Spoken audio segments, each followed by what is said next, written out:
Control oil, control country. Pernyataan yang sangat dalam dari seorang Henry Kissinger karena diartikan penantang hegemoni Amerika bagi yang tidak taat pada perintah mereka tersebut. Negara Suriah, Libya, Irak, Afghanistan, semua luluh lantak bukan atas nama demokrasi, tetapi atas nama hegemoni kendali minyak. Lalu ada pernyataan satu lagi sehubungan dengan Kentucky dan Okinawa. Control gold, you control the world. Gold untuk underlying percetakan uang adalah sebuah keharusan. Namun dunia saat ini dikendalikan oleh dolar tanpa underlying emas sebagai jaminan. Sejak Agustus 1971, Amerika melepas diri dari emas, lalu banyak kejadian seperti subprime mortgage di tahun 2008 membayangi dolar. Bahwa tanpa underlying, currency dolar ringkih. Peristiwa 2008 krisis keuangan karena permainan yang tidak berbasis jaminan tersebut, Amerika rugi 19 triliun dolar atau sama dengan biaya 5 perang besar yang Amerika biayai dalam 40 tahun terakhir. Tapi untungnya dia bisa printing money. Akhirnya 19 triliun dolar tadi di-print lagi maninya. Biaya Amerika sebagai negara pendominasi itu besar sekali. Biaya perang dan biaya kerugian bermain keuangan tanpa dasar underlying juga merugikan. Dan ini akan diubah dengan strategi oleh Kentucky. Jadi, apakah mungkin akan masuk ke emas lagi? Kita lanjut. Yang jelas, mereka saat ini suka-suka printing money-nya. Kita lompat sebentar tentang world domination. Sebagaimana kita ketahui ada 5 cara untuk mendominasi dunia. Dan sebagian besar masih didominasi dikendalikan oleh Amerika. 3 sudah kita buka, yaitu currency domination, trade domination, military domination. Sisanya kita tidak terangkan yang 2 lagi, hanya buat mereka yang butuh. Saya yakin gak banyak kok orang yang butuh beginian. Ini ilmu apaan sih, abal-abal gitu ya. Baik, dari currency domination dan military domination, Amerika yang menang. Tapi trade domination, Tiongkok yang menang. Kita lanjut. Dari 3 hal tersebut, Cina mengambil 1, sekali lagi, yaitu trade domination. Yang 2 lagi, ini peluang bagi Indonesia. Sekali lagi, tapi bagi yang ngerti ngelola negara, wes tak simpen wae lah. Orang banyak yang gak peduli untuk Indonesia menjadi berpeluang besar mendominasi yang 2 tadi. Indonesia malah lebih jatuh cinta sama Cina atau sama Amerika. Wes biarin.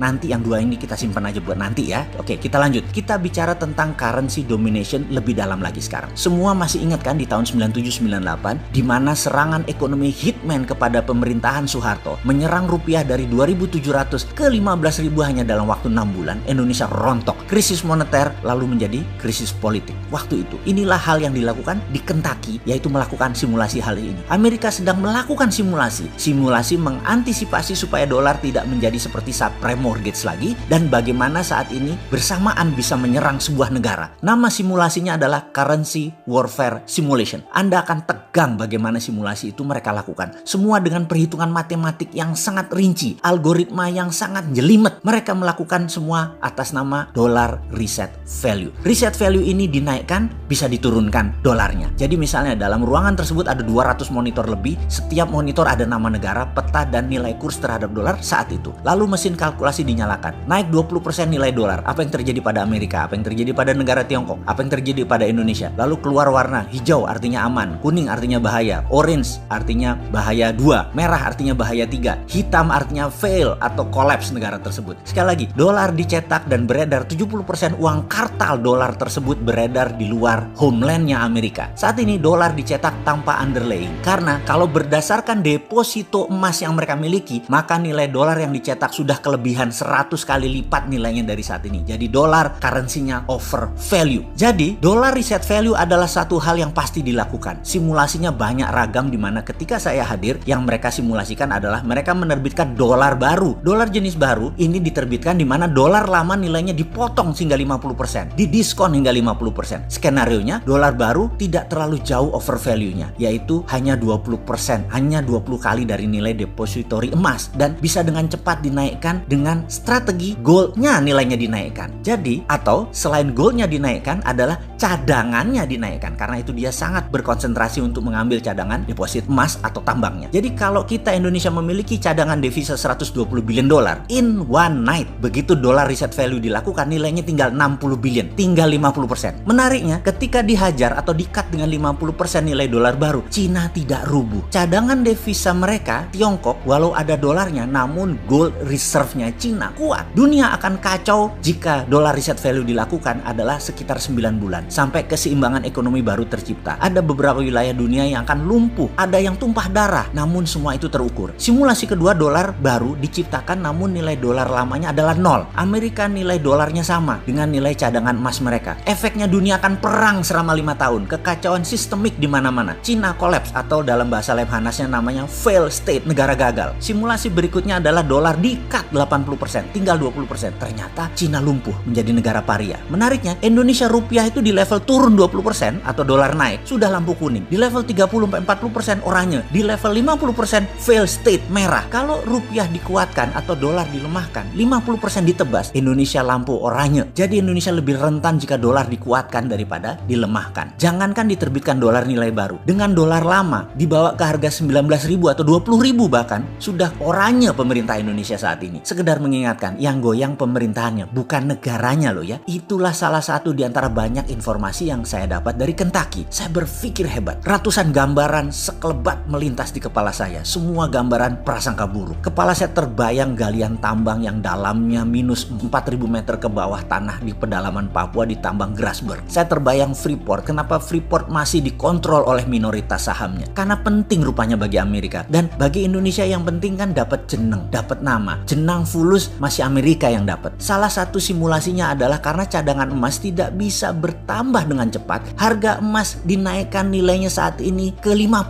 kali atau maksimum 20 kali dari nilai sekarang agar underlying jaminan gold depository menjadi batas aman. Ini semua kita tahu bahwa dolar sudah lepas ikatannya dengan emas. Dolar kalau mau cetak ya cetak aja. Tapi Amerika tahu dolar tidak punya pondasi. Amerika saat ini mendapatkan tantangan dalam currency domination. Karena itu mereka mulai berpikir emas lagi. Itulah Tiongkok, negara komunis. Di sisi lain, Tiongkok negara komunis yang ingin menjadi negara superpower dengan menantang Amerika. Tiongkok punya strategi. Tiongkok akan melakukan terhadap Amerika yang namanya strategi Colder War. Serangan terhadap dolar dengan transaksi di banyak negara bilateral menerima yuan Cina. Penguasa Amerika dalam petrol dan dolar yang disebut juga petrodolar diancam oleh Tiongkok. Trump terjepit waktunya. Pentagon belum di tangan Trump. Covid masih merajalela di Amerika. Mungkin cara terbaik pertama bukan dolar reset value, tapi naikkan cadangan emas Amerika. US Bullion Depository di Kentucky dan Okinawa harus naik. Sebentar. Okinawa Bullion Depository itu bukannya materialnya koper konsentrat Freeport ya? Cadangan Grasberg yang 20 tahun ke depan masih 3.000 ton itu emasnya. Kenapa kita nggak minta bagi hasil emasnya ya? Kok malah koper tembaganya ya? Konsentrat lagi. Ya,